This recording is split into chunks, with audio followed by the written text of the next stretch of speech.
நோன்பின் நிய்யத்திற்குரிய நேரம் எது? நோன்பினுடைய நிய்யத்தினுடைய நேரம் மகரிபுடைய நேரத்தில இருந்து ஆரம்பிச்சிருது. எப்ப நம்ம நோன்பு திறக்கிறோமோ அப்பவே ஆரம்பிச்சிருது. அடுத்த நாள் நோன்புடைய நியத்து வைப்பதற்குண்டான நேரம். அதனால ஆரம்பம்ங்கிறத நம்ம புரிஞ்சுக்கிட்டோம். நியத்தினுடைய நேரம் மகரிபுடைய நேரத்திலிருந்து ஆரம்பிக்குது. சரிங்க, அந்த நியத்தை எது வரைக்கும் வைக்கலாம் அப்படின்னு கேட்டா, ஷாஃபி மதஹப்ல ஃபர்லான நோன்பா இருந்தா சுபுஹுடைய நேரம் வரைக்கும் வைக்கலாம், அதுக்குள்ள வச்சிடணும், அதுக்கு மேல வைக்க முடியாது. அதே நேரத்துல சுன்னத்தான நோன்பா இருந்தா சூரியன் நடு உச்சிக்கு வர்ற வரைக்கும் நம்ம வைக்கலாம். அது 12 மணின்னு வைங்களேன், பகல் 12 மணி நடு உச்சிக்கு வைங்களேன், அது வரைக்கும் நம்ம நியத்து வைக்கலாம். ஷாஃபி இமாம் ஃபர்லான நோன்புக்கு ஒரு நேரத்தையும் சுன்னத்தான நோன்புக்கு இன்னொரு நேரத்தையும் அவங்க நிர்ணயம் செய்யறாங்க. காரணம் என்ன அப்படின்னு கேட்டா ஹதீஸ் தாங்க. அதே நேரத்துல ஹனபி இமாம் சொல்றாங்க, சுபுடைய நேரத்தை தாண்டினாலும் கூட நீங்க நோன்பு வைக்கலாம், அத நோன்புடைய நியத்தை வைக்கலாம். ஏன்னா இதுல இந்த ஃபர்லான நோன்பு சுன்னத்தான நோன்பு அப்படின்னு வித்தியாசம் இல்ல. பொதுவாக அந்த நியத்தினுடைய நேரம் சூரியன் நடு உச்சிக்கு வர்ற வரைக்கும் இருக்கு. இது ஃபர்லான நோன்பு சுன்னத்தான நோன்புங்கிற வித்தியாசம் இல்ல. இது ஹனஃபி மதுஹபுடைய சட்டம். இந்த ஷாஃபி மதுஹபுடைய சட்டம், ஹனஃபி மதுஹப் சட்டம், இப்படி ஒரு கருத்து வேறுபாடு வர்றதுக்கெல்லாம் காரணம் என்ன அப்படின்னு கேட்டா எல்லாமே ஹதீஸ் தாங்க.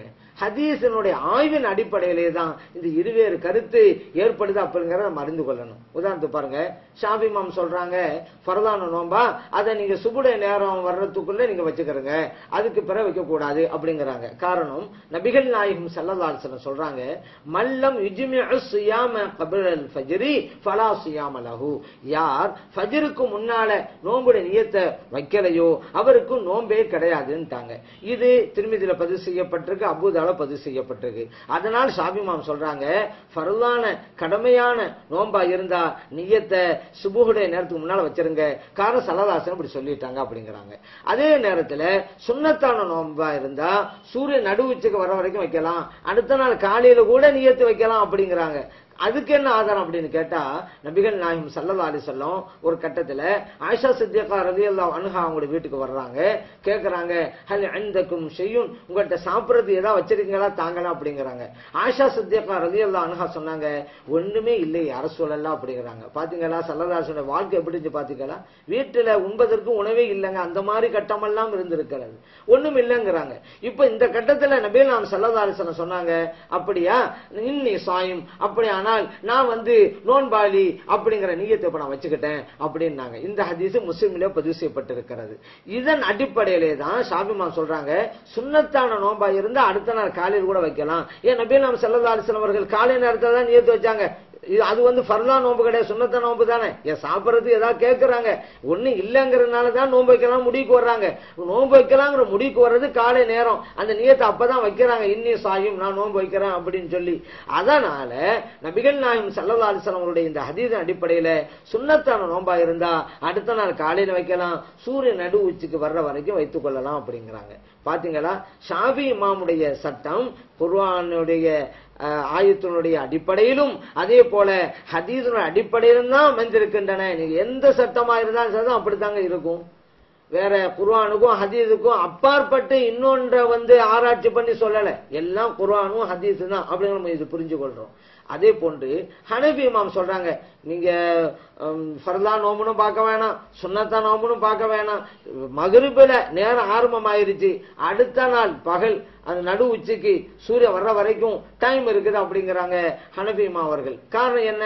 இந்த ஹதீஸ் அடிப்படையில தான். இப்ப ஸல்லல்லாஹு அலைஹி வஸல்லம் காலை நேரத்துல தானே நியத்து வச்சாங்க, நான் ஒரு சாப்பிட ஒண்ணும் இல்லை அப்படிங்கறதுனால அப்ப இதுல இருந்து எல்லா நோம்புக்கும் தான் இது பொருந்தும். ஏன்னா ஸல்லல்லாஹு சொன்னாங்களா, இது சுன்னத்தா நோம்பா இருந்தாதான் பகல்ல, இல்லண்டா கிடையாது அப்படின்னு சொல்லல இல்ல. அதனால எல்லா நோம்புக்கும் இது பொருந்தும். அப்ப நபிகள் நாயகம் ஸல்லல்லாஹு அலைஹி சொல்லி இருக்கிறாங்களே, கபுலல் ஃபஜ்ரி, நீங்க ஃபஜ்ர் தொழுகைக்கு முன்னாலே நியத்து வச்சிடணும், அப்பதான் நோன்பு கிடைக்கும், இல்ல நோன்பு இல்ல அப்படின்னாங்களே அப்படின்னு கேட்டா அந்த ஹதீஸுக்கு விளக்கம் தர்றாங்க ஹனஃபி இமாம் அவர்கள். அந்த நோம்பினுடைய பூரணமான நன்மை கிடைக்காதுங்கிற கருத்து சொன்னாங்க. அதனால இரவிலே நோன்பு வைப்பது, அந்த நோன்புடைய நியத்தை வைப்பது மிக ஏற்றம் அப்படிங்கிற கருத்துல தான் அப்படி சொன்னாங்களே தவிர அதை விட்டுவிட்டு இரவுல தான் வச்சாகணும் பல வைக்க கூடாங்கிறதல்ல. இரவில் வைத்தால் நல்லது அப்படின்றதுதான் அந்த ஹதீஸில் இருந்து நாம் புரிந்து கொள்ள வேண்டும் என்று ஹனஃபி அவர்கள் விளக்கம் தருகிறார்கள். இப்ப நம்ம புரிஞ்சுக்கிட்டோம், ஷாஃபிங்கிறோம் ஹனஃபிங்கிறோம், இந்த ரெண்டு இமாம்களும் கூட அந்த ஹதீஸின் அடிப்படையிலே தான் ஆய்வுகள் செய்து நமக்கு சட்டத்தை தர்றாங்க. இன்னொரு விஷயம், அந்த காலை நேரத்தில் நியத்து வைக்கலாம் அப்படின்னு சொல்றோம்லங்க, நியத்து வைப்பதற்கு உண்டான டைம் தான் நடு உச்சிக்கு வர்ற வரைக்கும் அப்படிங்கிறது. ஆனா சாப்பிடுறது குடிக்கிறது எல்லாம் எங்க நிப்பாட்டிக்கிறணும்? சுபுக்கு முன்னாலே நிப்பாட்டிக்கிறணும். நியத்து வைக்கிற பிரச்சனை தான் நம்ம பேசிட்டு இருக்கிறோமே தவிர சாப்பிடுறதுங்கிறது சுபுக்கு முன்னாலே நிறுத்தியாக வேண்டும். சுபுக்கு பின்னால போய் சாப்பிட்டுட்டாரு ஒரு ஆளு, அல்ல தண்ணி குடிச்சிட்டாரு, டீ குடிச்சிட்டாரு, நான் நியத்து வச்சுக்கிறேன் அப்படிங்கிறாரு, அப்ப முடியாது. சுபு தொழுகைக்கு சுபுடைய வக்து வருவதற்கு முன்னாலேயே இவர் உடும்பது குடிப்பது இவையெல்லாம் நிறுத்தி கொண்டு விட்டு நியத்தை காலையில வைக்கிறாரு. அப்போ இவருக்கு அந்த நியத்து கூடும், நோன்பை வைத்துக் கொள்ளலாம் என்பதை நாம் அறிந்து கொள்ள வேண்டும். அந்த நியத்தை சரியான முறையிலே வைக்க வேண்டும். ஹனபி இமாம் சொன்ன பிரகாரம் அந்த ஹனபி மதபை சார்ந்தவர்கள் பின்பற்ற வேண்டும். ஷாஃபி இமாம் சொன்ன பிரகாரம் ஷாஃபி மதபை சார்ந்தவர்கள் பின்பற்ற வேண்டும். ஷாஃபி மதபுல ஃபர்லான நோம்பா இருந்தா அந்த நியத்தை நைட்லயே வச்சிடணும் அப்படிங்கிற சட்டம் இருக்க போய் தான் இங்க பெரும்பாலான மஸ்ஜித் நீங்க பார்க்கலாம், நீங்க வித்ரு தொழுத ஒன்னே சொல்லி கொடுப்பாங்க. அதே போல ஹனபி மதஹப்ல காலையில நியத்து வைக்கிற டைம் இருந்தாலும் கூட இரவிலே வைப்பதுதான் நல்லதுன்னு ஹனபி இமாம் சொல்லி இருக்கிறாங்க.